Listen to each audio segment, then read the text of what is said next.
கடவுளருள் TV நேயர்கள் அனைவருக்கும் அநேக நமஸ்காரங்கள். சக்தி ஜோதிடர் குழுவின் சார்பாக வைகாசி மாத பலன்களை பற்றி பார்ப்பதற்காக அடியேன் சக்தி சோமியா ஐயா நானும் டாக்டர் ஹரிஹர சர்மா ஐயா அவர்களும் ஆஸ்ட்ரோ KS ஐயங்கார் அவர்களும் வந்திருக்கின்றோம்.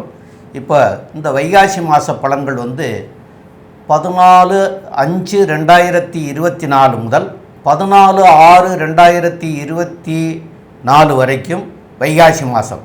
இந்த வைகாசி மாதத்துலேயும் என்னென்ன நல்ல நாட்கள் சுப நாட்கள் இருக்கிறது, அதே போல் கிரக நிலைகள் எப்படி இருக்குது அப்படிங்கிறத பற்றி நம்முடைய டாக்டர் ஹரிஹர சர்மா ஐயா சொல்லுவாங்க. அனைவருக்கும் ஹரிஹர சர்மாவின் பணிவான நமஸ்காரங்கள். நாம் இப்போ பார்க்க போகிறது ஒவ்வொரு மாதமும் பலன்கள் பார்த்துக்கிட்டு வரோம். அதுபடி இந்த வருஷம் குரோதி மாதம் வைகாசி மாத பலன்களை பார்க்க போகிறோம். சரி, பலன்களை பார்க்க போகிறதுக்கு முன்னாடி இந்த மாதத்தில் என்னென்ன விசேஷ நாட்கள் அப்படின்னு பார்த்தோம்னா ரொம்ப சௌரியமாக இருக்கும். இதில் பிறக்கும் பொழுதே பார்த்தீங்கன்னாக்கா வைகாசி மாதம் 21ஆம் தேதி, அதாவது ஆங்கில தேதி 3/6/2024 திங்கக்கிழமை. நமக்கு பொறுத்தளவுக்கு என்றைக்குமே ஒரு புது மனைக்கு பூஜை போடணும் அப்படின்னாக்க வாஸ்து நாட்களில் போடுறது சிறப்பாக இருக்கும்.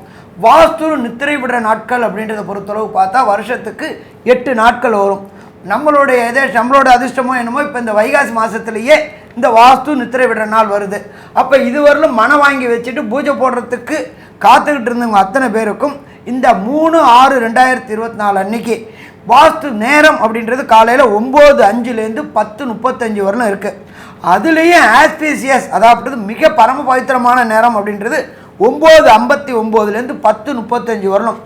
இந்த காலகட்டங்களில் ராகு காலம், யமகண்டம், குளிகை, கரிநாள் எதுவுமே பார்க்க வேண்டாம். வாஸ்து நித்திரவிட நாள் பூஜை போட்டாச்சு அப்படின்னா அந்த கட்டட வேலை நிற்காமல் கண்டினியூவாக போகும். கேட்ட இடத்துல பணம் கிடைக்கும், அதே போல் மெட்டீரியல் எல்லாமே கிடைக்கும். எந்த சங்கடமும் இல்லாமல் நிகழ்த்தக்கூடிய நாள் இந்த வைகாசி மாதம் 21ஆம் தேதி, ஆங்கில தேதி 3/6/2024. சரி, இதுக்கு அடுத்தது பார்க்கணும் அப்படின்னாக்க வைகாசி மாதம் அப்படின்னாலே விசாகம் அப்படின்றது. வைகாசி விசாகம் வருது வைகாசி மாதம் 10ஆம் தேதி, ஆங்கில தேதிக்கு 23/5/2024 வைகாசி விசாகம். சரி, இதுக்கு அடுத்தது வைகாசி மாதம் 15ஆம் தேதி, அதுக்கு ஆங்கில தேதி அப்படின்றது 28/5/2024 அக்னி நட்சத்திர தோஷ நிவர்த்தி. எப்பொழுதுமே அக்னி நட்சத்திரத்தை பொறுத்தளவுக்கு சூரியன் சித்திரை மாதத்தில் பரம உச்சத்தில் வரும்போது வரக்கூடியது அக்னி நட்சத்திர தோஷம்னு பேர்.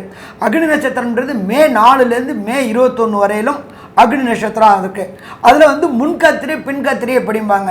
முன்கத்திரின்றது 7 நாள் முன்னாடி, பின்கத்திரின்றது 7 நாள் பின்னாடி. அப்படி பார்க்கும்போது 21/7/28 அக்னி நட்சத்திர தோஷ நிவர்த்தி ஆகுது. இந்த காலகட்டங்களில் பெரும்பாலான சுப நிகழ்ச்சிகளை தவிர்ப்பது நல்லது. வேறு தவிர்க்க முடியாமல் பண்ணணும்னா அருகில் உள்ள ஜோசியர்கிட்ட கேட்டுக்கிட்டு பண்ணலாமான்னு கேட்டுக்கிட்டு பண்ணுங்கள். மற்றபடி இந்த 28 நாளும் முன்கத்திரி பின்கத்திரியில் பண்ணுறதை தவிர்ப்பது மிக சிறந்தது. சரி, இப்போ இந்த வைகாசி மாதம் பிறக்கும் பொழுது எந்தெந்த கோள்கள் எந்தெந்த நிலையில் இருக்குது அப்படின்றத கோள் சாரம் அப்படிம்போம். அதை பார்ப்போம். ஃபஸ்ட்டு காலபுருஷ தத்துவத்துப்படி முதல் ராசி அப்படின்றது மேஷ ராசி. மேஷ ராசியில் புத பகவானும் சுக்கிர பகவானும் இருக்கிறாங்க. அதுக்கு அடுத்தது ரிஷப ராசி, சூரிய பகவானும் மாறின குரு பகவானும் இருக்கிறாங்க. அதுக்கு அடுத்தது கன்னியா ராசி, கன்னியா ராசியில் கேது பகவான் இருக்கார். அதுக்கு அடுத்தது கும்ப ராசியில் சனி பகவான் இருக்கார். காலபுருஷ தத்துவத்தின் கடைசி ராசியான மீன ராசியில் செவ்வாய் பகவானும் ராகு பகவானும் இருக்கின்ற இந்த கோல்சார நிலையில் இந்த வைகாசி மாதம் பிறக்குது. நம்ம எப்பொழுதுமே இந்த கோல்சாரத்தில் பலன் சொல்கிறது அப்படின்றத பொறுத்தளவுக்கு 2 விதமாக இருக்குது. மெல்ல செல்லும் கிரகங்கள், விரைவாக செல்லும் கிரகங்கள் இருக்குது. மெல்ல செல்லும் கிரகங்கள் அப்படின்ற பொறுத்தளவுக்கு குரு பகவான் சற்ற ஏறக்குறைய 1 வருஷம், அடுத்தது ராகு கேது பகவான் சற்ற ஏறக்குறைய 1.5 வருஷம், சனி பகவான் 2.5 வருஷம். இதை தவிர பாக்கி கிரகங்கள் அப்படின்ற பொறுத்தளவுக்கு சூரியன், செவ்வாய், புதன், சுக்கிரன் இவங்களை வச்சுக்கிட்டு பலன் சொல்கிறது. இதை தவிர உங்களுக்கு செவ்வாய் இது வச்சுக்கிட்டு பலன் சொல்கிறது. அப்போ நாம் இப்போ பலன் சொல்ல வர்றது விரைவாக செல்லும் கிரகங்களை வச்சுக்கிட்டு. சந்திரன் 2.5 நாளைக்கு ஒரு ட்ரிப் மாறுறாரு. அப்படி மாறும்பொழுது இந்த வைகாசி மாதத்தில் என்னென்ன கிரகங்கள் அதுக்குள்ளார மாறுறாங்க. எப்பொழுதுமே இந்த சூரியன், புதன், செவ்வாய், சுக்கிரன் 41 நாள்லேருந்து 45 நாள் மாறுவாங்க. அதுபடி மாறக்கூடியது அப்படின்ற பொறுத்தளவுக்கு 20/5 சுக்கிர பகவான் ரிஷபத்தில் மாறுறாரு. அதுக்கு அடுத்தது 24/5 புத பகவான் ரிஷபத்துக்கு மாறுறாரு. 31/5 செவ்வாய் மேஷத்துக்கு மாறுறாரு. அதுக்கு அடுத்த மாற்றம் அப்படின்றத பொறுத்தளவுக்கு 9/6 புத பகவான் மிதுனத்துக்கு மாறுறாரு. 13/6 சுக்கிர பகவான் மிதுனத்துக்கு மாறுறாரு. அப்போ இந்த 4 கிரகங்களும் மெல்ல செல்லும் கிரகங்கள் கிடையாது, விரைவாக செல்லும் கிரகங்கள். இதை வச்சுக்கிட்டு தான் நம்ம பலன் சொல்ல போகிறோம்.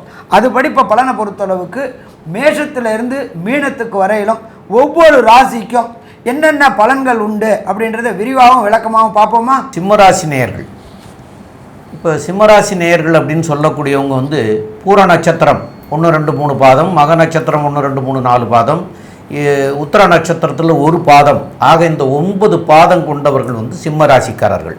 இந்த சிம்மராசிக்காரர்களுக்கு வந்து இது வரைக்கும் வந்து 8ஆம் இடத்துல ராகுவும் செவ்வாயும் இருந்துட்டு இருந்தாங்க.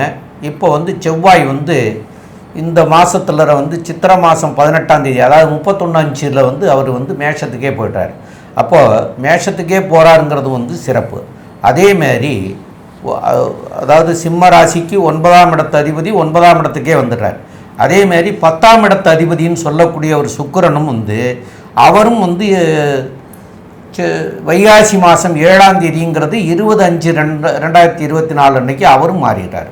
அப்போது 9ஆம் இடத்து அதிபதி 9ஆம் இடத்துல, 10ஆம் இடத்து அதிபதி 10ஆம் இடத்துல, இந்த 10ஆம் இடத்துல இப்போ வந்து குருவும் வந்திருக்கார், சூரியனும் அங்கே தான் இருக்கார். வைகாசி மாதங்கிறதுனால சூரியனும் அங்கே தான் இருக்கார், புதனும் அங்கே வந்துடுறார். புதன் வந்து வைகாசி மாதம் 11ஆம் தேதி, அதாவது 24/5க்கு வந்துடுறார்.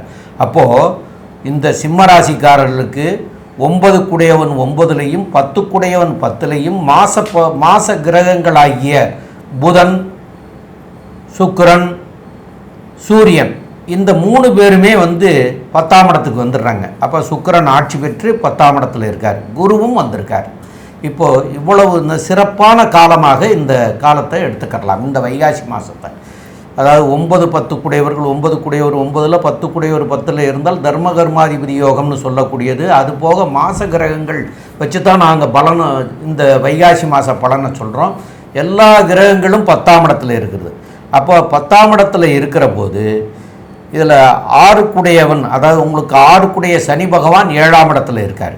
இப்போது இது வரைக்கும் வந்து தொழில்துறையில் நசிஞ்சு போயிருந்தவங்களுக்கெல்லாம் தொழில்துறைகளில் சிறப்பான அமைப்பை தரக்கூடிய காலகட்டமாக இருக்கும். இதை பற்றி உள்ள விவரங்களை நம்முடைய KS ஐயங்கார் அவங்க வந்து சொல்லுவாங்க. ஐயா, அற்புதமாக சொன்னீங்க. அதாவது ராசிநாதன் திக்பலம் பெற்றிருக்கார், பெரிய ஏற்றம். ராசிநாதன் சிம்ம ராசிக்கு வந்து சூரிய பகவான் 10ஆம் இடத்துல திக்பலம் பெற்றிருக்கிறது பெரிய ஏற்றத்தை கொடுக்கக்கூடிய காலகட்டம். திக்பலம் அப்படின்னு சொன்னாலே ராசியில் ஆட்சி பெற்றதற்கு சமம் அப்படின்றது. அதாவது ஷட்பலத்தில் வந்து அதாவது ஆட்சி பெற்றதற்கு அடுத்தது பார்த்தோம்னா திக்பலத்தை சொல்லுவோம். இந்த திக்பலம்னு சொல்லக்கூடியது 10ஆம் இடத்துல சூரிய பகவானுக்கு திக்பலம் வரக்கூடிய காலகட்டம். இதில் வந்து என்ன அப்படின்னா சூரியன் ஆட்சி பெற்றதற்கு சமம் அப்படின்றதுனால அரசியல் அரசு செல்வாக்கு பெற்றவர்கள், அரசு கான்ட்ராக்ட் எடுக்கிறவர்கள், இவங்களுக்கெல்லாம் பெரிய ஏற்றம் கிடைக்கக்கூடிய காலகட்டம். இதை தவிர பார்த்தீங்கன்னா சுக்கிரனும் 10ஆம் அதிபதினு சொல்லக்கூடியவர் அவரும் ஆட்சி பெற்று போயிருக்கார். 10ஆம் இடத்துல வந்து திக்பலம் பெற்ற சூரியனும் சுக்கிரனும் ஆட்சி பெற்று போயிருக்கிறதுனால கலைத்துறையில் பார்த்தீங்கன்னா அங்கே டாமினேஷன் ரொம்ப அதிகமாக இருக்கும். கலைத்துறையில் வந்து பெரிய ஏற்றம் கிடைக்கக்கூடிய காலகட்டமாக இருக்கும். அதுவும் டைரக்டர்ஸு, ஃபிலிம் டைரக்டர்ஸுக்கெல்லாம் பெரிய ஏற்றம் கிடைக்கக்கூடிய காலகட்டம். அரசு துறை, அரசியலில் இருக்கிறவங்களுக்கு நல்ல ஒரு ஏற்றம் இருக்கும். இருந்தாலும் 10ஆம் இடத்துல குரு பகவான் இருக்கிறதுனால சிறு பிரச்சனைகள் இருக்கும். பேச்சில் ரொம்ப ஜாக்கிரதையாக இருக்கணும். 2ஆம் இடத்துல வந்து கேது பகவான் இருக்கிறதுனால நீங்கள் பேசக்கூடியதை வந்து தவறாக புரிந்து கொள்ளக்கூடிய வாய்ப்பு உண்டு. சப்தமத்தில் இருக்கக்கூடிய சனி பகவான் மூலியமாக சிறு பிரச்சனைகள் வரும். எதிர்பாலினத்தவர் மூலியமாக பிரச்சனையும், பார்ட்னர்ஷிப் பிஸ்னஸில் சிறு தொய்வு ஏற்படக்கூடிய காலகட்டமாக அமையப்போகிறது. இந்த மாதம் பார்த்தோம்னா குரோதி வருஷம் வைகாசி மாதத்தில் உங்களுடைய ராசிக்கு 9ஆம் அதிபதி 9ஆம் இடத்துல ஆட்சி, 10ஆம் அதிபதி 10ஆம் இடத்துல வந்து ஆட்சி இது இருக்கிறதும் திக்பலம் பெற்ற சூரியன் இருக்கிறதுனால தர்ம கர்மாதிபதி யோகம். ஏற்கனவே ஐயா சொன்னார் 9 10 அதிபதிகள் 9 10 ஆட்சி பெற்று இருக்கிறது பெரிய ஏற்றம்.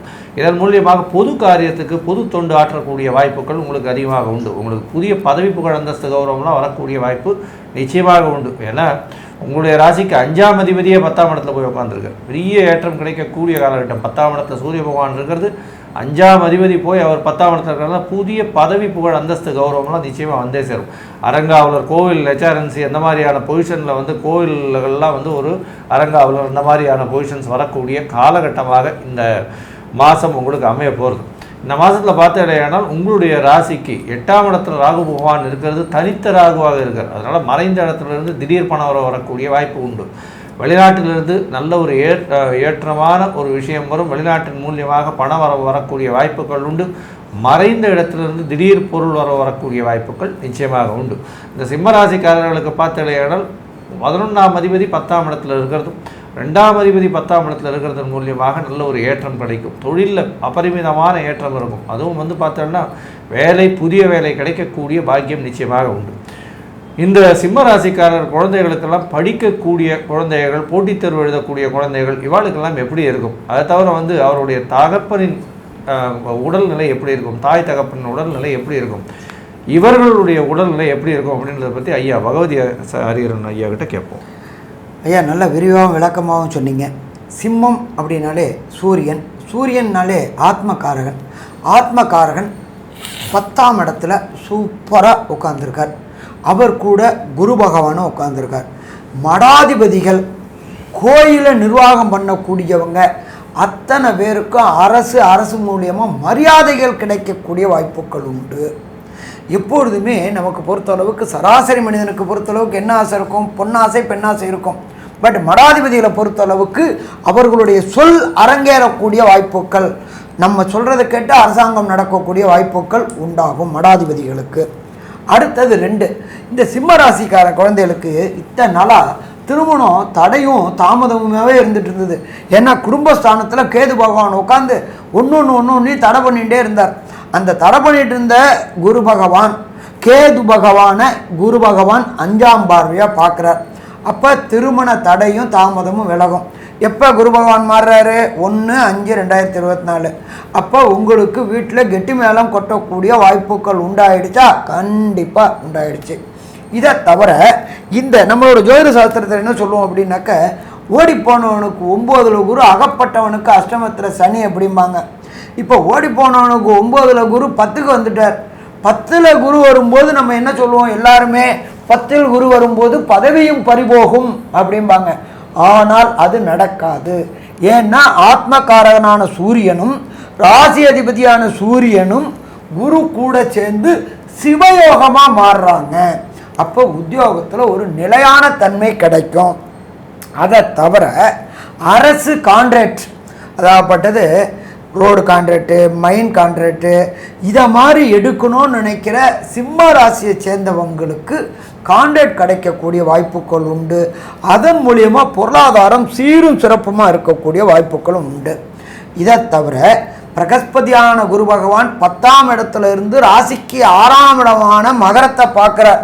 நீண்ட நாட்களாக வேலை இல்லாமல் தெரிஞ்சுக்கிட்டு இருந்த ஆணாக இருக்கட்டும் பெண்ணாக இருக்கட்டும், ஒரு நிரந்தரமற்ற வேலை இல்லாமல் இருந்துச்சு, கிடைக்கிற வேலையை பார்த்துக்கிட்டு சம்பாதிச்சுட்டு ஓட்டிகிட்டு இருந்தவங்க அத்தனை பேருக்கும் சிறந்த கம்பெனியில் சிறந்த அரசு உத்தியோகமும் கிடைக்கக்கூடிய வாய்ப்புகள் உண்டு. 10ல் சூரியன் இருக்கார், குரு இருக்கார். அந்த பிரகஸ்பதி குருவே 6ஆம் இடத்தை பார்க்குறார். அப்போ உங்களுடைய வேலைக்கு அங்கீகாரம் கிடைக்கக்கூடியது. நமக்கு வேலைக்கு அங்கீகாரம்னா என்ன? பர்மனெண்ட் ஆக்கக்கூடியது. ப்ரொஃபஷனாகவே இத்தனை நாள் வச்சுக்கிட்டு இருந்தாங்க, கான்ட்ராக்டாகவே இத்தனை நாளாக வச்சுக்கிட்டு இருந்தாங்க, அவங்களுக்கு ப்ரமோஷன் கிடைக்கக்கூடியது வாய்ப்பு இந்த வைகாசி மாதம் கிடைக்கும், பிரகஸ்பதியான குரு பார்க்கறதுனால. இதை தவிர அந்த 8 இங்கே பிரகஸ்பதி என்ன பார்க்குறாரு? 9ஆம் பார்வையை 6ஆம் இடத்தை பார்க்குறாரு. அதில் 7க்கும் தொடர்பு வருது. அந்த 6 கூடவர் 7ல் இருக்கிறார் சனி பகவான். அப்போ திருமணம் தடையும் தாமதமும் ஏற்பட்டுக்கிட்டே இருந்துச்சு. அந்த திருமணம் தடையும் தாமதம் ஏற்பட்டுக்கின்ற சிம்மராசிக்காரங்களுக்கு திருமண தடையும் கிளியர் ஆகும். அப்போ ரூட் கிளியர் ஆயாச்சு. அப்போ திருமண தடைகள் எல்லாம் விலகியாச்சு. இதை தவிர ராசிக்கு 8ஆம் இடத்துல குருவோடைய வீட்டில் ராகு பகவான் இருக்கார். எப்பொழுதுமே ராகுவுக்கும் கேதுவுக்கும் வீடு கிடையாது. அவள் யார்ந்த இடத்துல இருக்காளோ அந்த இடத்தின் கிரகத்தின் அதிபதியோடைய காரகத்துவத்தை எடுத்து செய்யக்கூடியது. அப்போ அந்த ராகு என்ன ராகுவாக இருக்கார்? கோதண்ட ராகுவாக இருக்கார். அப்போ வெளியூர் வெளிமாநிலம் வெளிநாடு பயணப்படக்கூடிய வாய்ப்புகள் உண்டு. அதே போல் வெளியூர் வெளிமாநிலத்திலேருந்து திடீர் வருமானம் வரக்கூடிய வாய்ப்புகள் உண்டு. இந்த ராகு அப்படின்றதே பிரம்மாண்டம்போம். அப்போ லாட்ரி, ரேஸு, ட்ரேடிங்கு இதை மாதிரி பண்ணுறவங்களுக்கு அதிர்ஷ்டம் தேடி வரக்கூடிய வாய்ப்புகளும் இந்த காலகட்டங்களில் உண்டு. ஸோ மொத்தத்தில் சிம்மராசியை பொறுத்தளவுக்கு இந்த காலகட்டங்கள் அப்படின்றது அதிர்ஷ்டமான காலகட்டங்கள்னு சொல்லலாமா? கண்டிப்பாக அதிர்ஷ்டமான காலகட்டங்கள்னே சொல்லலாம். சரி, இதில் பொறுத்தளவுக்கு ஒரு சில பேருக்கு தசாநாதனோ புத்திநாதனோ அந்தரநாதனோ சூட்சுமநாதனோ செயல்படலை அப்படின்னா இந்த வைகாசியில் 32 தேதியில் சிறு சிறு பிரச்சனைகள் ஏற்படக்கூடிய வாய்ப்புகள் உண்டு. எல்லா நாளும் சுபதினமாக இருக்குமா? எல்லா நாளும் சுபதினமாக இருக்காது. சந்திராஷ்டம தினங்கள் என்னென்னைக்கு, அப்போ அன்னைக்கு என்னென்ன முயற்சிகள் செய்யக்கூடாது அப்படின்றத நம்ம ஐயா சொல்லுவாங்க. அதே போல் இந்த தசாநாதனோ புத்திநாதனோ அந்தரநாதனோ சூட்சுமநாதனோ சரியில்லை அப்படிங்கும் பொழுது அதுக்குண்டான எளிய பரிகாரத்தையும் நம்ம ஐயா சக்தி சோமையா அவங்க சொல்லுவாங்க. ரொம்ப அற்புதமாக தெளிவாக விளக்கமாக சொன்னீங்க ஐயா. இப்போது இந்த சிம்மராசிக்காரர்களுக்கு இது நாள் வரை தாயாருடைய உடல்நிலையில் தொல்லைகள் கொடுத்துட்டு இருந்திருக்கும். அப்போ தாயாருடைய தொல்லைகள் அதாவது 4ஆம் இடம்னு சொல்லக்கூடியவர் செவ்வாய் பகவான். அப்போ 4ங்கிறது தாய் ஸ்தானம்.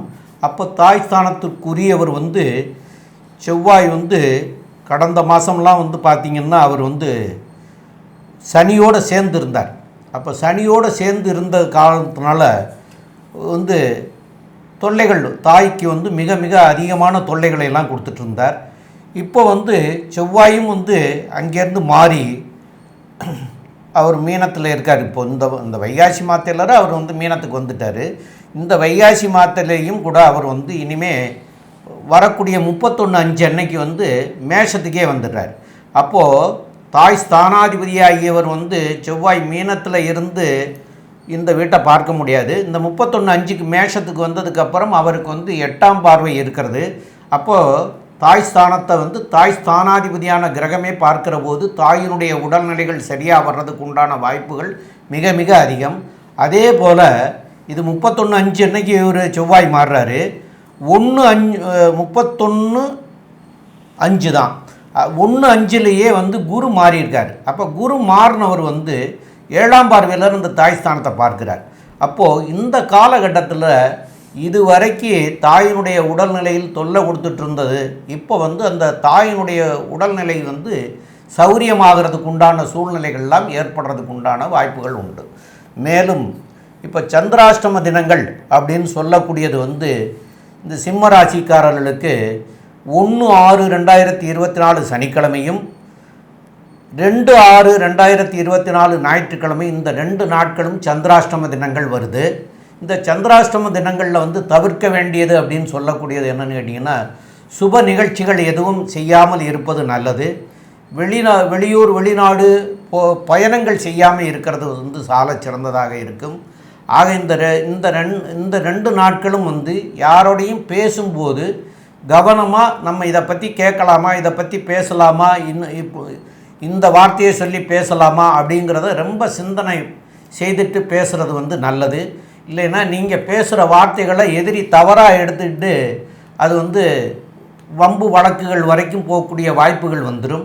அதனால் பேச்சை நிதானமாக பேசுகிறது நல்லது. எது கேட்டால் எதிரி கேட்டாங்கன்னா ஆமாம் உண்டு இல்லை அப்படின்னு அந்த ஒரு வார்த்தையில் உள்ள பதிலை சொன்னீங்கன்னா அதனால் உங்களுக்கு வரக்கூடிய விளைவுகள்லேருந்து நன்மையை அடைய முடியும் அப்படிங்கிறதையும் நாங்கள் சொல்கிறோம். மேலும் உள்ள விவரங்களை பற்றி இல்லை. இப்போ உங்களுக்கு தசாநாதன் அந்தரநாதன் புத்திநாதன் இதெல்லாம் சரியில்லாமல் இருக்குது அப்படின்னு சொல்கிறவங்க உங்களுக்கு என்ன திசை என்ன புத்தியும் நடக்குதுன்னு தெரிஞ்சதுன்னா அந்த புத்திக்கு உண்டான கிரகத்தை போய் வழிபடுறது சால சிறந்ததாக இருக்கும். எனக்கு அதெல்லாம் தெரியாதுங்க அப்படின்னு சொல்கிற போது இந்த சிம்ம ராசிக்காரர்கள் ஞாயிற்றுக்கிழமை அன்னைக்கு சூரிய பகவானை போய் வழிபட்டுட்டு வர்றது சால சிறந்ததாக இருக்கும். அப்போது மேலும் உள்ள விவரங்களை பற்றி நம்முடைய சம்பத் ஐயங்கார் அவர்கள் சொல்லுவாங்க. ஐயா, அற்புதமாக சொன்னீங்க. அதாவது சிம்ம ராசியை பொறுத்தவரையிலும் மிகப்பெரிய யோகர் அப்படின்னு சொல்லக்கூடிய செவ்வாய் பகவான் 4-9 ஒரு திரிகோண கேந்திர அதிபதி அப்படின்னு சொல்லக்கூடியவர் 9ஆம் இடத்துலையே ஆட்சி பெற்று போயிருக்கக்கூடிய காலகட்டமாக இருக்கிறது பெரிய விசேஷம். இந்த சிம்ம ராசிக்கு பார்த்தேனால் இந்த மாதத்தில், அதாவது ஐயா சொன்ன மாதிரி 31/5 இப்போ பார்த்தேன்னா இந்த வைகாசி மாதம் நடுவில் ஒரு 18ஆம் தேதி வாக்கில் செவ்வாய் பகவானும் மாறுறதுனால பெரிய ஏற்றம் கிடைக்கக்கூடிய காலகட்டம். தாயின் உடல்நிலை தந்தையின் உடல்நிலை நல்ல ஒரு ஏற்றத்தை கொடுக்கக்கூடிய காலகட்டம். ராசிநாதன் திக்பலம் அடைஞ்சிருக்கிறதுனால உடல் நலத்தில் நல்ல ஏற்றம் இருக்கும். தீர்க்கமான சிந்தனை உண்டு. உங்களுடைய ராசிக்கு 10ஆம் இடம் வலுப்பெற்று போகிறதுனால புதிய தொழில் அமையக்கூடிய வாய்ப்பு உண்டு. அரசாங்கம் அரசியல் சார்ந்தவர்களுக்கு பெரிய ஏற்றம் கிடைக்கக்கூடிய காலகட்டமாக இருக்கும். இருந்தாலும் 7ஆம் இடத்தில் இருக்கக்கூடிய சனி பகவான் மூலியமாக எதிராளிகளை நம்ப வேண்டாம். எதிராளிகள்னு சொல்லக்கூடிய நண்பர் வட்டாரங்களை நம்பாமல் இருக்கிறது ரொம்பவும் நல்லது. பொறுமையாக இருக்கிறது நல்லது. கணவன் மனைவிக்குள்ள சிறு சிறு பிணக்கு வந்தாலும் அது சுமூகமாக போகக்கூடிய வாய்ப்புகள் உண்டு. பேச்சில் மிகவும் கவனம் தேவை. பணவரவிற்கு பஞ்சம் இருக்காது. தொழிலில் அபிவிருத்தி ஏற்படக்கூடிய வாய்ப்புகள் நிச்சயமாக உண்டு. மறைந்த இடத்திலிருந்து பணவரவு வரக்கூடிய வாய்ப்புகள் நிச்சயமாக இருக்கும். படிக்கக்கூடிய மாணவர்கள் போட்டித் தேர்வில் வெற்றி பெறக்கூடிய காலகட்டமாக இந்த மாதம் அமையாது. மொத்தத்தில் இந்த மாதம் உங்களுக்கு 7ஆம் இடத்துல சனி பகவான் இருந்தாலும் குரு பகவான் மூலியமாக நல்ல ஒரு ஏற்றமும், ராசிநாதன் மூலியமாக நல்ல ஒரு ஏற்றமும், 10ஆம் அதிபதியான சுக்கிரன் மூலியமாக நல்ல ஒரு ஏற்றம் கிடைக்கக்கூடிய காலகட்டமாக இந்த மாதம் அமையிறது அப்படின்னு சக்தி ஜோதிட குழு சொல்லுது. நன்றி, நமஸ்காரம். கடவுள் அருள் டிவியை பார்த்தமைக்க நன்றிகள். மேலும் இது போன்ற தகவல்களை தெரிந்து கொள்ள கடவுள் அருள் டிவியை சப்ஸ்கிரைப் செய்யுங்கள். மறக்காமல் பெல் ஐக்கானை கிளிக் செய்யுங்கள்.